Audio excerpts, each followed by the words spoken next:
industrial system has inflicted on our community. I believe this is happening to us. So America would never do a thing like this to us. And freed slaves and fugitive slaves played a vital role in building the Underground Railroad and in organizing for abolition.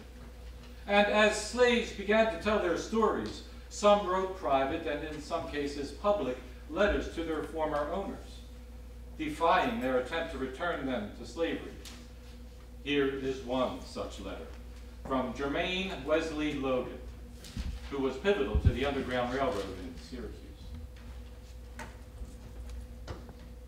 Miss Sarah Logue, yours the 20th of February is duly received, and I thank you for it. It is a long time since I heard from my poor old mother, and I am glad to know that she is yet alive.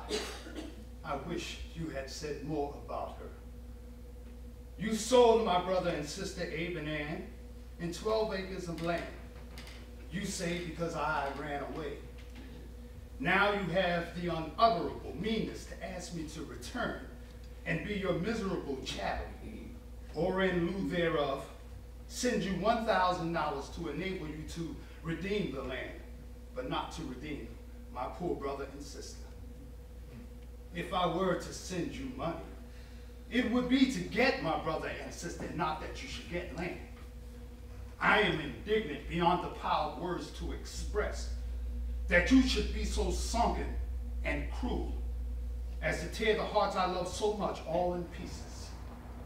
Now, be it known to you that I value my freedom, to say nothing of my mother, brothers and sisters, more than your whole body, more indeed than my own life, more than all the lives of the slaveholders and tyrants under heaven.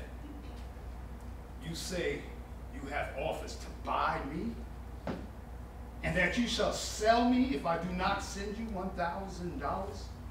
And in the same breath, almost in the same sentence, you say, you know, we raised you as we did our own children. Woman, did you raise your own children for the market? Did you raise them for the whipping post? Did you raise them to be driven off, bound and chained? Where are my poor bleeding brothers and sisters? Can you tell? Who was it that sent them off into the sugar and cotton fields to be kicked and cuffed and whipped and to groan and die, and where no kin can hear their groans and attend and sympathize at their dying bed or follow in their funeral? Wretched woman, do you say that you did not do it? Then I replied, your husband did. And you approved the deed. And the very letter you sent me shows that your heart approves it all. Shame on you. You say that I am a thief because I took the old mare along with me. Have you got to learn that I had a better right to the old mare than Master Logue had to me? Is it a greater sin for me to steal his horse than it was for him to rob my mother's cradle and steal me? Have you got to learn that human rights are mutual and reciprocal? And if you take my liberty in life, you forfeit your own liberty in life. Before God in high heaven, is there a law for one man which is not a law for every other man?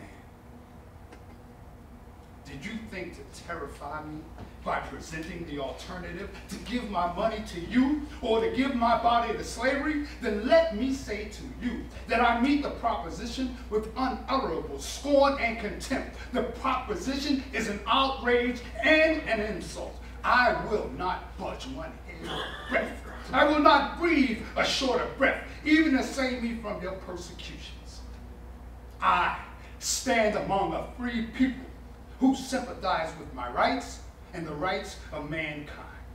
And if your emissaries come here to re-enslave me and escape the unshrinking vigor of my own right arm, I trust my strong and brave friends will be my rescuers and my avengers.